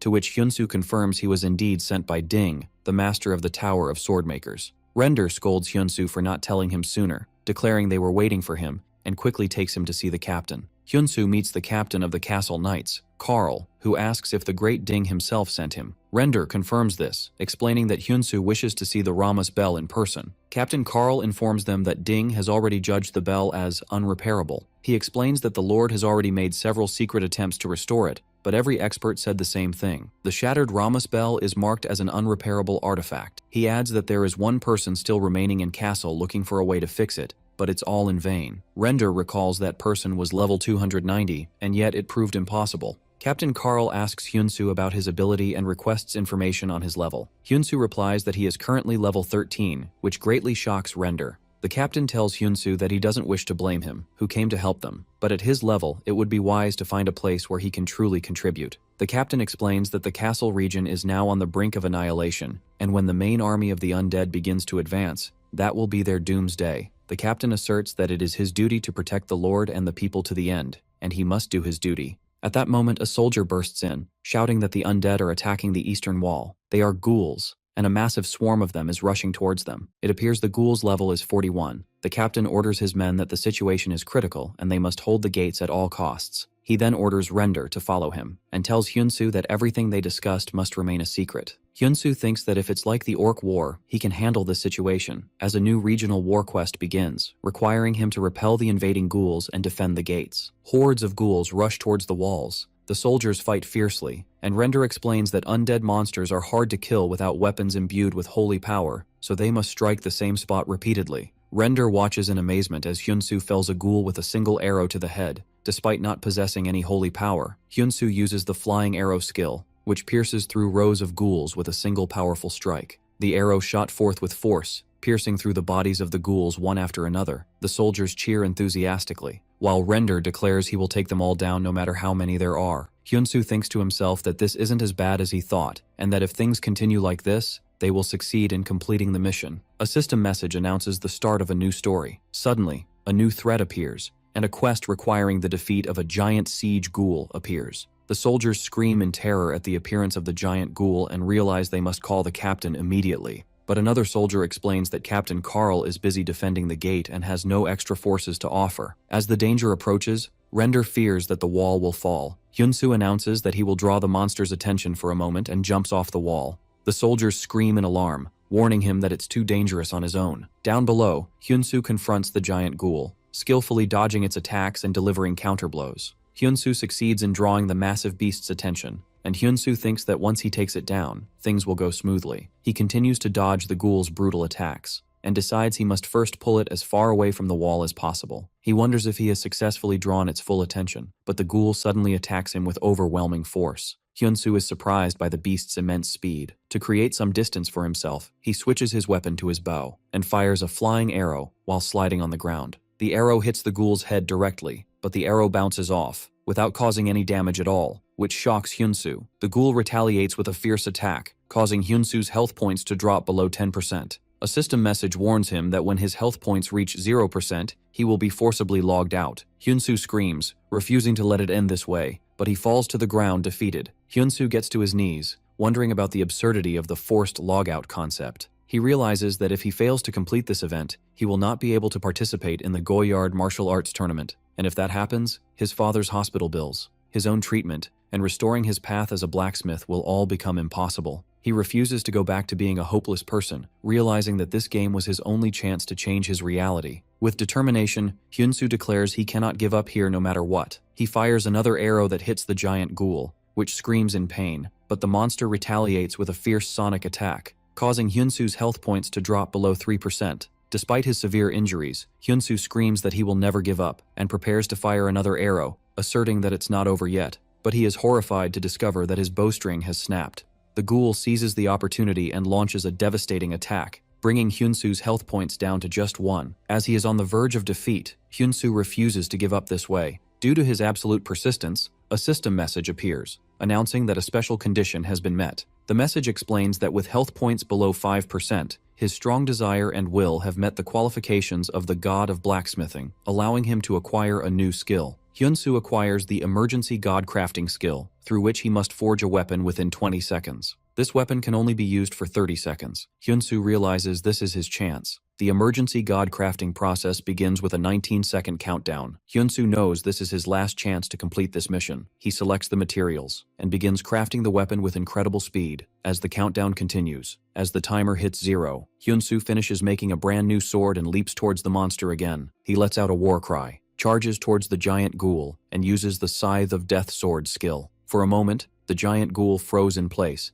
as if time had stopped around it, and he pierces it with his new sword in a single finishing blow. The giant ghoul falls defeated, and the exhausted Hyunsu looks at the scene. He smiles in victory, realizing he has succeeded. A system message announces he has eliminated the giant ghoul and gained immense experience, raising his level to 38. Hyunsu thinks with relief that this level is sufficient to participate in the tournament. Hyunsu collapses from exhaustion as Render, and the soldiers rush towards him, calling his name. Hyunsu later wakes up to find himself in a bed and fully bandaged. He sits up, wondering how much time has passed, and asks about the ghoul's fate. When Hyunsu wakes up, he finds himself surrounded by soldiers who are chanting his name and calling him a true hero. One of the soldiers approaches and thanks him, explaining that it was thanks to him they were able to survive that day again. Captain Carl also comes and thanks him, asking how he did it. Hyunsu replies that he is not sure how to explain it, and thinks to himself that any explanation he gives would seem unbelievable. The captain insists he not be so modest, asserting that he was the one who led today's battle. Hyunsu thinks about his strategy. He realized that ghouls, like ghosts, are weak to holy power. This reminded him of the Sword of the Four Symbols, a sword known for its ability to exorcise evil spirits and ward off disasters. Thanks to what his father taught him about restoration that day, he was able to bring this sword back to life. Hyunsu feels grateful that his plan worked out exactly as he imagined. Captain Carl insists on rewarding him and gives him a bag containing 2,000 gold pieces, which makes Hyunsu very happy as it is equivalent to 2 million won. Captain Carl admits that he misjudged Hyunsu, thinking he was like the rest of the outsiders. The captain bows, asking him to accept his apology. Hyunsu reassures him that it's okay and thanks him for acknowledging him, and at that moment, their affinity reaches its maximum. Then Captain Carl makes a formal request to Hyunsu to repair the Rama's bell. The captain explains that he felt a holy power in the sword Hyunsu used earlier, and with that ability, he believes he can do it. Hyunsu apologizes, saying he appreciates his words, but he must head to the kingdom of Goyard now. Captain Carl smiles, admitting he had forgotten an important detail, that Hyunsu is a blacksmith. He tells him that the Lord possesses a legendary metal, and that if he repairs the bell, he might give it to him. Hyunsu is surprised by the mention of a legendary metal and becomes interested. Captain Carl takes him to see the bell. He reveals a pile of golden fragments, explaining that this is the Rama's bell. Hyunsu is shocked. The bell is not just broken, but completely shattered. The captain asks him if he can really remake it, and if he can believe it. Hyunsu admits that it's worse than he expected, but he believes there must be a way. At that moment, a woman approaches them, and coldly declares that the bell cannot be repaired. She adds that even at her level of 290, she cannot do it, and wonders how he can claim to be able to. She accuses him of being a fraud. Earlier, a woman named Belle, or team leader Kim, announces she is leaving the guild. The master of the Golden Shield Guild, Krone, asks her in shock why she is suddenly resigning, and if she doesn't care about everything she has built so far. She replies that she is tired now. Krone tries to persuade her to stay, saying that if she can bring in the blacksmith Heon this time, things will get better. But she angrily retorts that this is the problem, and asks him how they can offer 500 million a year to a random player. Krone argues that the blacksmith Heon sold his first crafted sword for 50 million won, and that if they can recruit him, the guild will rise quickly. Bell reminds Crown that the blacksmith they brought in before was just an external source, and the one who came after took the deposit and ran. She adds that another blacksmith won the lottery and disappeared, and continues to list the failures. Bell asks him to stop, explaining to him now how difficult it is to clean up all this mess, and insists that he not try to stop her. Krone reluctantly agrees to her decision, but assures her that he will always keep a place for her if she decides to return. The scene shifts to Castle.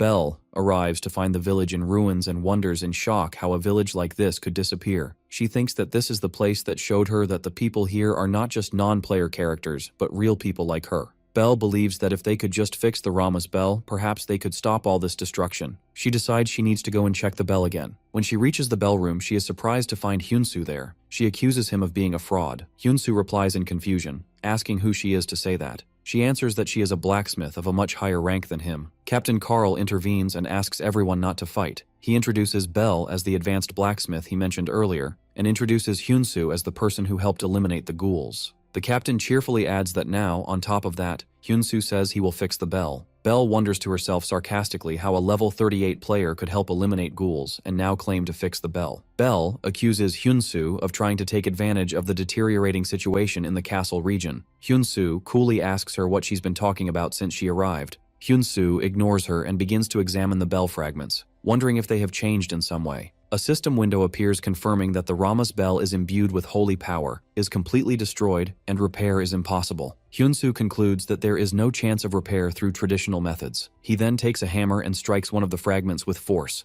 Belle screams in terror, telling him to stop. Hyunsu speaks calmly and tells her that it is possible. He explains that restoration is possible. Belle asks him angrily if he doesn't know the meaning of unrepairable artifact. At that moment, a soldier rushes into the room shouting for the captain and tells them that the undead are pouring in massive numbers.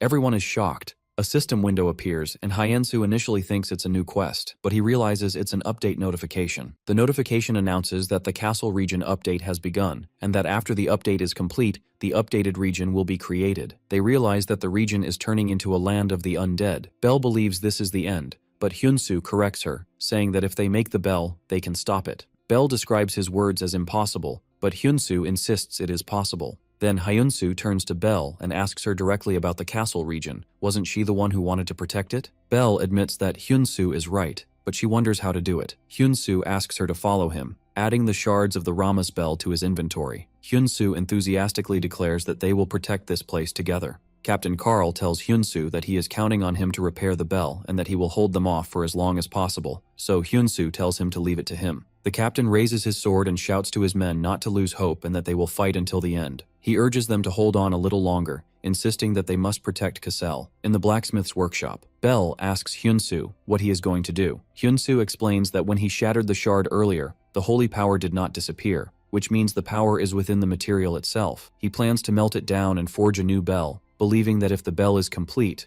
the holy power will be stronger. Belle comments that she has never seen a skill like this before, and Hyunsu replies that a skill is not always needed to fix something. The smelting process begins, and Belle wonders in amazement if he intends to do this by hand in this day and age. Hyunsu asks her why she isn't helping, explaining that he cannot do it alone. Meanwhile, in the game developer's offices, a developer watches the countdown for the Cassel region update. With less than an hour remaining, he declares in despair that they are in trouble, and that this update is about to go to waste. A colleague asks him why he is grumbling on update day, and Kim Tae-suk tells him to look at the screen. The colleague wonders if it's about that blacksmith player. He asserts that a player can't fix it, but their female colleague clarifies that Belle is no ordinary player. The fateful day of the Cassel region update arrives, and the battle intensifies. Carl shouts orders to stop the undead and prevent them from entering. They fight with all their might, panting from exhaustion. The soldiers suffer brutal attacks, and one falls to a huge monster, but Carl intervenes and kills the beast. Captain Carl rushes to check on him and shouts to his men to hold on a little longer. He urges them to protect Cassel, the place where they were born and raised all their lives. In the midst of the fight, Captain Carl's sword begins to crack. He wonders in despair why this is happening now. As his sword is about to shatter, a monster lunges at him, and the captain shouts in defiance. He curses the situation, believing that everything will end like this. Suddenly, a powerful ringing sound echoes across the battlefield. The undead clutch their heads and scream in pain. They burst into flames and fall one by one, as the mysterious sound of the bell continues to spread. The bell's echo resonates throughout the region, and the defending forces look joyfully towards the source of the sound. Captain Carl exclaims happily that the Rama's bell has been repaired. In the developers' offices, one of the developers spits out his drink in shock, unable to believe what he is seeing. In the blacksmith's workshop, Hyunsu was putting the final touches on the bell, and the developers wonder if they really succeeded. The developer asks his team in disbelief if he has lost his mind. Back in the workshop, Hyunsu and Belle look at the hammer used for the work, and Bell asks how they actually managed to achieve it. In the office, a developer shouts, asking what is happening and if the update has really failed. Kim Tae-suk explains that man, Hyun-soo, has not slept for a moment since the update countdown began a full week ago. It is revealed that 5 days ago, Hyun-soo went straight to the blacksmith's workshop in the Kassel region, gathered the city's workforce, and began repairing the Rama's bell. He explained that they must melt everything down to its basic materials, or more accurately, extract the divine power from them. While Hyun-soo was drawing the blueprints, he left Bell in charge of managing the workers and supplying the battlefield. After that, Hyun-soo began the custom god crafting process. He planned to use his skill to maximize the bell's power against the undead and evil forces, and to add a skill that could inflict direct damage. He shouted at the workers to increase the furnace heat. With the shared will to protect the Kassel region, everyone worked towards a single goal. Hyun-soo yelled at them to focus and not leave any impurities, while the workers were determined to do whatever it took to protect their homeland. They believed this would imbue the bell with even greater divine power. The scenes show the passing of days, from the 4th day before the end, to the 3rd and 2nd, and finally to the last day, where Bell continued to watch, exhausted. Bell wakes up suddenly, wondering when she fell asleep. She sees the completed bell in awe, disbelieving that Hyun-soo worked on it for days without a break. A system window appears before her, announcing that her apprentice title is glowing. She has witnessed a crafting process performed by a master craftsman blacksmith, which increased her advanced blacksmithing mastery efficiency by 22%. She wonders in shock if this young man is truly a master craftsman. Hyun-soo tells her that the noise must have been very loud, but she slept soundly. Bell protests, saying she wasn't unconscious for that long. Hyun-soo reassures her that they are in the final stages and asks her to wait.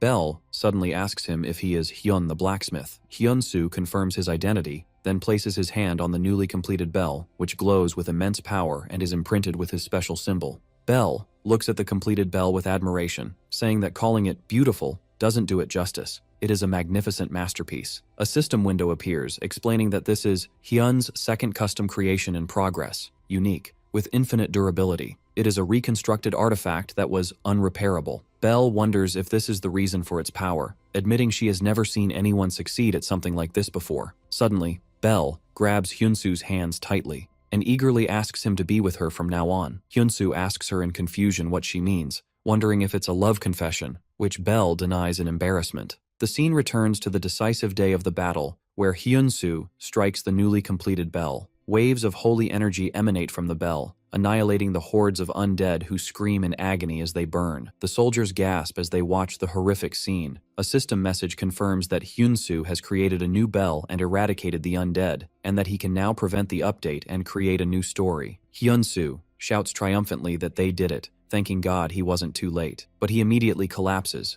overcome by a state of extreme exhaustion that leaves him stunned. Bell rushes to him, anxiously asking if he is okay, while a system message announces the completion of the Repair the Rama's Bell quest. Another message indicates that the rewards have been changed. Meanwhile, the news spreads quickly throughout the Ares player community. Someone asks if others know the blacksmith Hyun and posts a topic titled, "The Reason the Kassel Region Update Failed," with pictures of the tower before and after the bell's repair. Players recognize the name Hyun from Hyun's first custom sword and are stunned that he repaired the Rama's bell. As a result, huge numbers of players start following Hyun's workshop. Hyun-soo wakes up in his bed to the sound of continuous notifications, wondering about all the noise. He sees that his workshop's follower count has jumped to 101,655, and he is amazed, wondering how this is possible. Hyun-soo smiles, realizing it was a good thing he engraved his name Hyun on the bell, as now everyone who visits the Kassel region will see it. Someone knocks on the door and asks for permission to enter. Captain Carl enters enthusiastically, announcing that their region's savior has awakened. He tells him that he has come with the Lord's approval to give him his reward for making the bell, which is 330,000 gold pieces.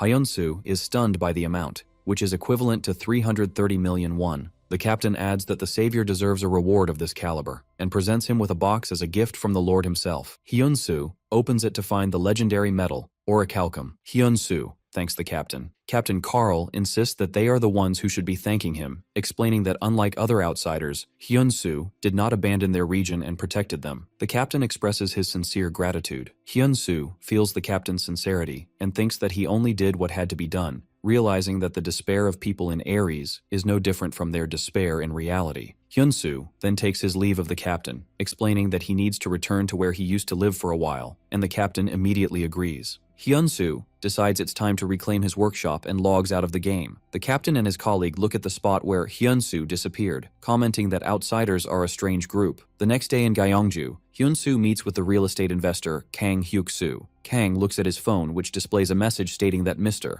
Hyun-soo has deposited 330 million won. Kang tells Hyun-soo that he really did it, expressing his astonishment and deep admiration. The scene flashes back to 1 year prior. Hyun-soo sits with Kang Hyuk-soo, who is reviewing the property papers. Kang tells him that the total amount comes to 330 million won. Kang mentions that he heard about the big fire and reassures Hyun-soo that the amount should be more than enough for the hospital bills, urging him to keep his head up. As Kang prepares to leave, Hyun-soo asks in a hesitant voice if he could buy back the workshop.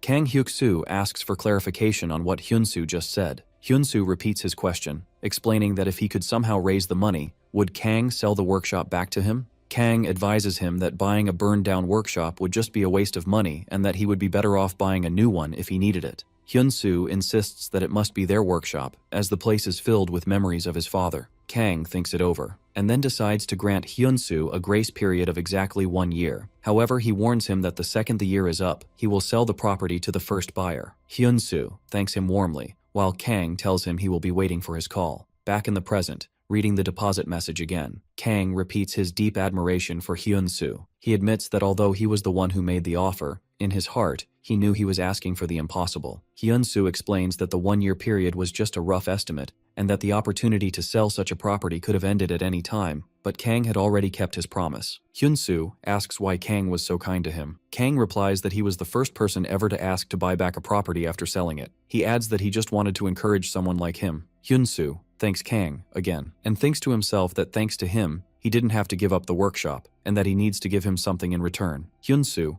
asks him if he is familiar with a game called Aries. Kang laughs and replies that of course he knows it. Who hasn't heard of it these days? Hyun-soo reveals that he is actually a blacksmith in Aries. Kang comments that this is the perfect job for him. Hyun-soo offers to make him an artifact as a gift. Kang excitedly asks if he can make him a custom piece, regardless of the effect, type, or level. Hyun-soo smiles and replies, of course, promising that he will make him anything he wants. Hyun-soo enters a tavern, where Belle calls him over to sit with her. This is the first time they have seen each other since the undead incident. Belle complains about how hard it was to find him, and Hyun-soo apologizes, but she says she was just kidding. Belle properly introduces herself, explaining that she was the chief strategist for the Golden Shield Guild, and the one who built the guild into what it is today. She adds that on that day, she became certain of one thing, that Hyun-soo would one day become one of the top-ranking players.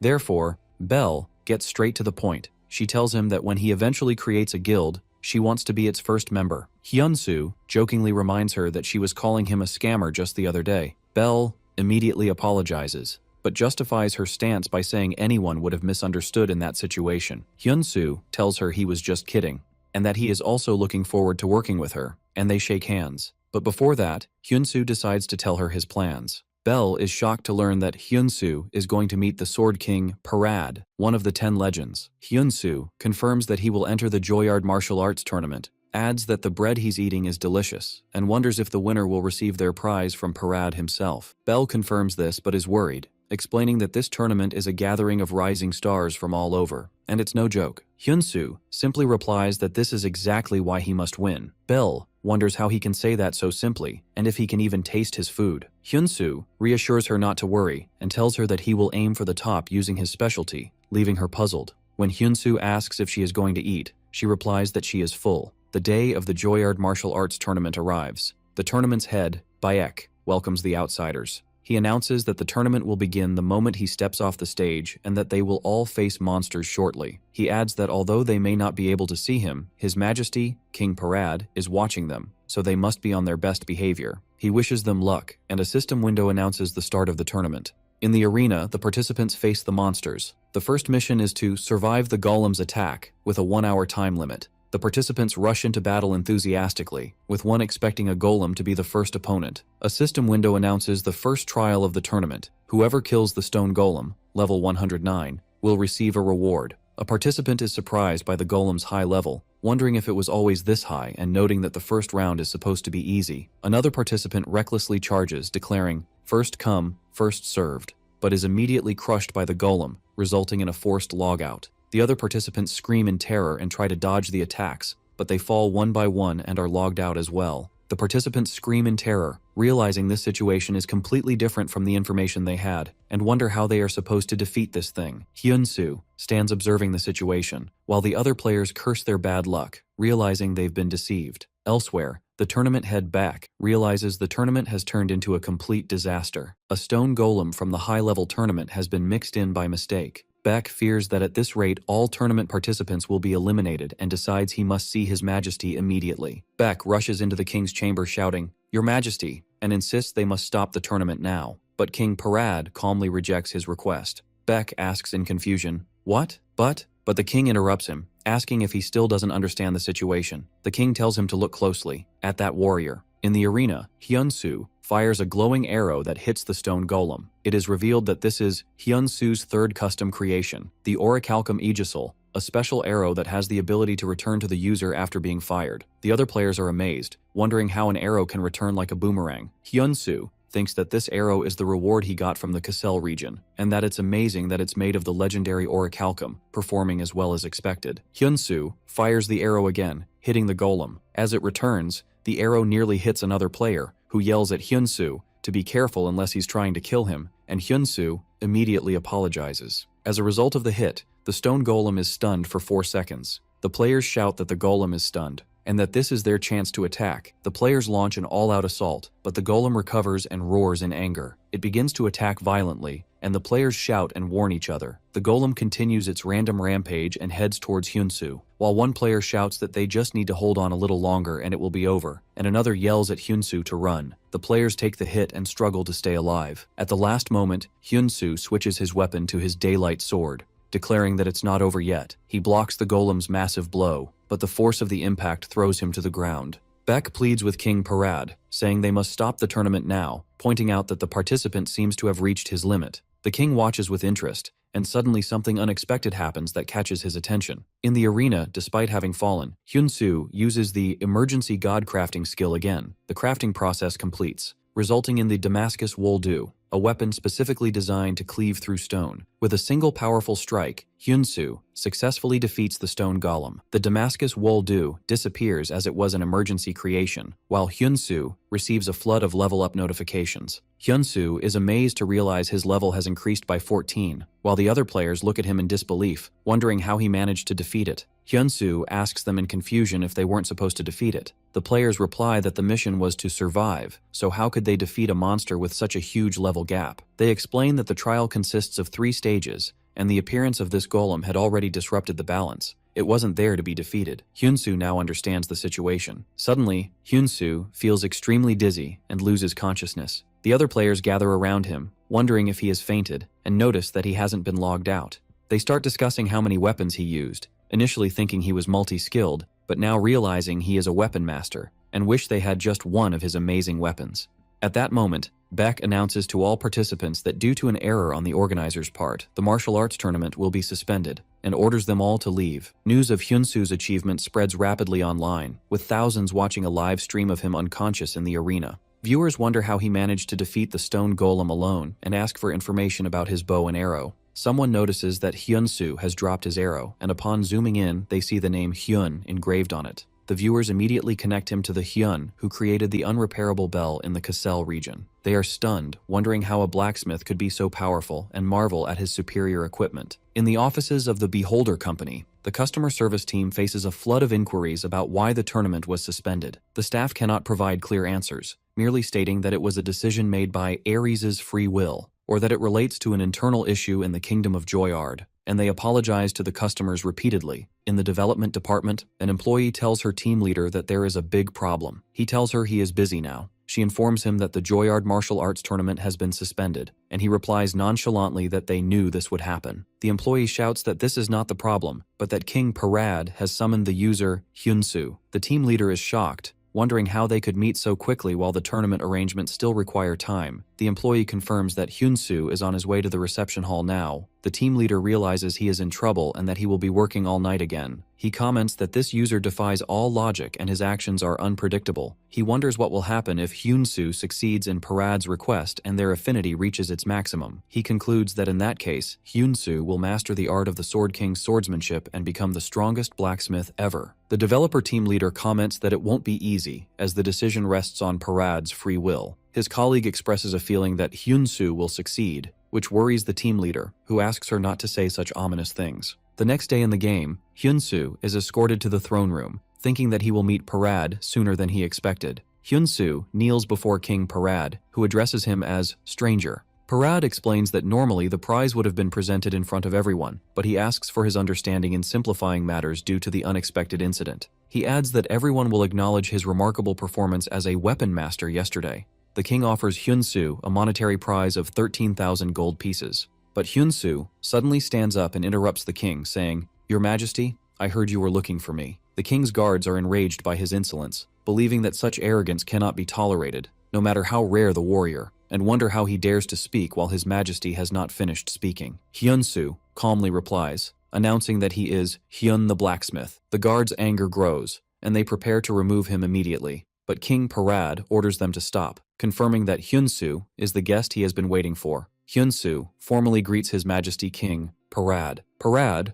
one of Ares' 10 legends, tells him that he has taken his time. Hyun-soo replies that the road here was rough. Parad asks him if he knows why he was summoned. Hyun-soo guesses that it is to commission him to forge a sword, which the king confirms. Parad explains that even the best blacksmith in the kingdom, and even Tank, the master of the sword tower, have failed at this task. For this reason, he wants to know what makes Hyun-soo trustworthy. Under immense pressure, Hyun-soo replies that he has only one thing. He has come all this way believing in nothing but his own skill. King Parad laughs loudly, impressed by the stranger's boldness. The king decides to bet on Hyun-soo's confidence and orders his men to bring what he has prepared. A glowing chest is presented before Hyun-soo. The chest contains 100-year-old cold iron, a special ore that has absorbed cold for 100 years and possesses fire resistance and ice properties. Hyun-soo looks at the metal in amazement, thinking it looks like it came straight out of a martial arts novel. Parad specifies his request. He wants a sword of epic grade or higher that emanates frost. He promises that if he is satisfied, he will grant him anything he desires. But he warns him that if he is disappointed, he will never set foot in the kingdom of Joyard again. A quest window appears, titled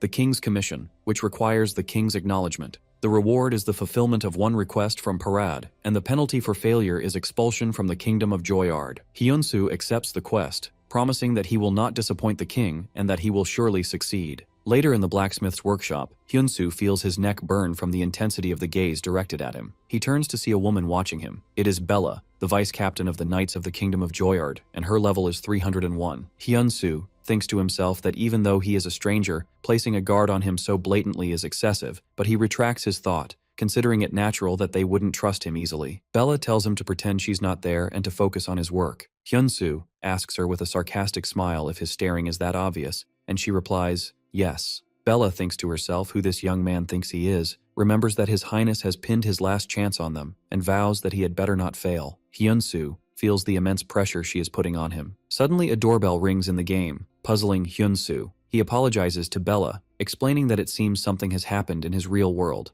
and asks if she minds if he steps out for a moment. Hyun-soo wakes up in his capsule in the real world and goes to open the door. He is surprised to see the landlady. Hyun-soo asks her the reason for her visit.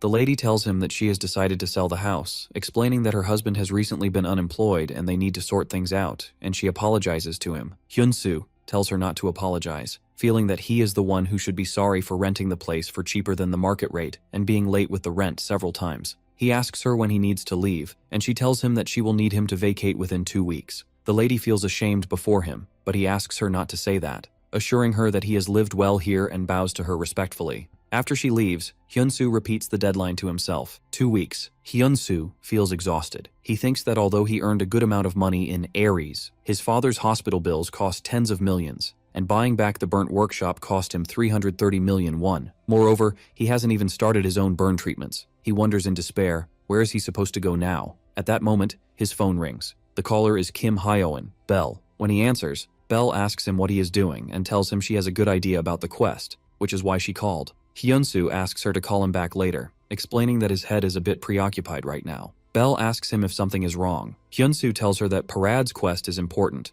but he suddenly has to move out of his house in 2 weeks. Belle angrily reminds him how important this quest is. She tells him that she expects 2 main outcomes from it. Belle explains that right now, people are arguing about whether the champion of the Joyard martial arts tournament and the blacksmith Hyun are the same person. She suggests he not clarify it yet, and when he reveals his path later, it will blow up. She adds that he received a commission to forge a sword from Parad, one of the most influential NPCs in Ares. She asks him to just imagine Parad revealing a new sword engraved with the name Hyun. That is the moment his value will skyrocket, which is why she said she would stand by him. Hyunsu thanks her, saying she has brought him back to his senses, and promises he will do his best. Hyunsu returns to the game to find Bella shouting at him angrily. Bella yells at Hyunsu, asking why he is only now returning, and he asks in confusion what happened. Bella tells him that His Royal Highness Parad has been trapped in the dragon's nest. Hyunsu asks in shock where King Parad is trapped, then asks for the exact location of the dragon's nest. Bella asks incredulously how he can be surprised when he doesn't even know where it is,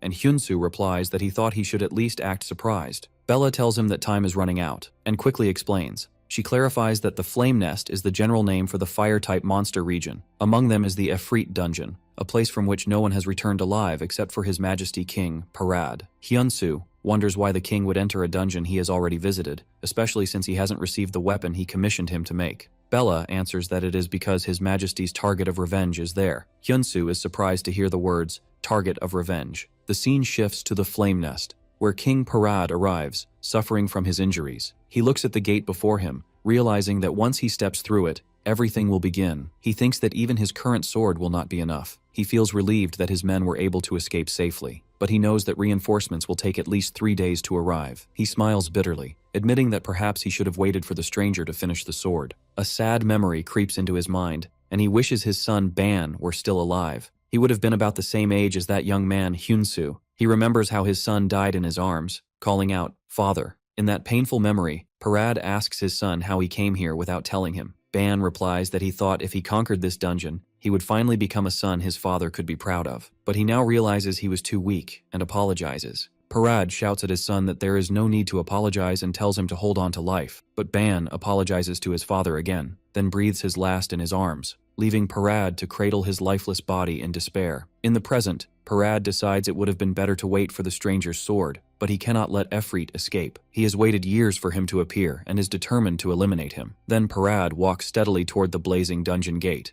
Bella explains that since the prince's death, His Majesty has tried every way to hunt down Efreet, but Efreet has not revealed himself so easily. She adds that this might be His Majesty's last chance. Bella frankly admits that she finds it difficult to trust a stranger like Hyunsu, but she adds that if His Majesty entrusted this to him, there must be a reason. Then Bella bows before him, and as a knight of the Kingdom of Joyard, she begs him to save His Majesty. A new emergency quest appears, titled, A Sword That Can Save the King. The quest requires accepting Bella's request, with the reward being an increase in her trust, and the penalty for failure being Parad's death. The mission is to forge a blade capable of saving him. Hyunsu thinks about Parad's tragic story. He remembers how, on that day, he too almost lost everything in the flames. He wonders if he could have moved on if he had lost his family like Parad. With firm resolve, he tells Bella that he will do everything he can. Hyunsu immediately starts working in the workshop, hammering the metal enthusiastically, then plunging it into water. He thinks that they say Efreet's heat can melt even unique grade weapons. He concludes that he will need to forge a weapon that surpasses the unique grade. He decides to focus on the effect of the frozen stone, which is unsolvable. As he works, a system window appears, telling him that his understanding of the 100-year-old cold iron has deepened.